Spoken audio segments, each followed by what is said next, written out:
चौथी समस्या, hidden charges और फीस। मैं चाहूंगा आपके माध्यम से ये नाना प्रकार के चार्जेस जो आज मैं सदन में लाया हूं, ये माननीय वित्त मंत्री जी तक पहुंचे, ताकि देश के आम आदमी की जो जेब बैंकिंग सिस्टम काट रहा है, ये उसे पता लगे, ग्राहक को भी और माननीय वित्त मंत्री जी को भी। पहला, मिनिमम बैलेंस पेनल्टी। यदि आप न्यूनतम बैलेंस नहीं रखते हैं तो 100 से 600 रुपए प्रति माह बैंक आपका काट लेता है। इस चार्ज को लगाने के बाद बैंकों ने वित्तीय वर्ष 22-23 में 3500 करोड़ रुपए मिनिमम बैलेंस पेनल्टी के नाम से लोगों से वसूले हैं मैडम।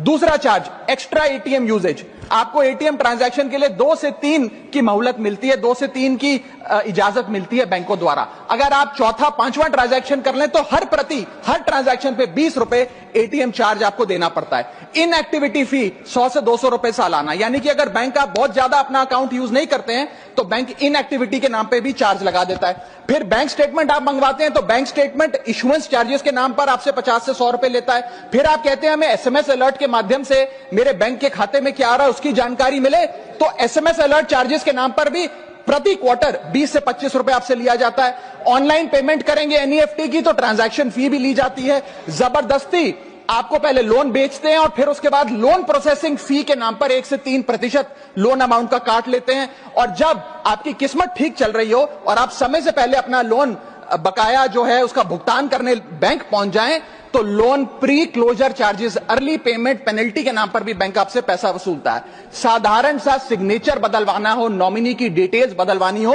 उस चेंज पर भी 200 रुपए प्रति ट्रांजैक्शन के नाम पे बैंक आपसे पैसा वसूलता है। और डिमांड ड्राफ्ट पे ऑर्डर बनाने जाएं तो 100 से 200 रुपए प्रति डिमांड ड्राफ्ट आपसे पैसा वसूलता ही वसूलता है। यानी कि कस्टमर्स की जेब काटी जा रही है और कस्टमर्स को पता भी नहीं लगता कि कितना पैसा बैंक इन नाना प्रकार के चार्जेस के चलते आम आदमी से वसूल रहा है।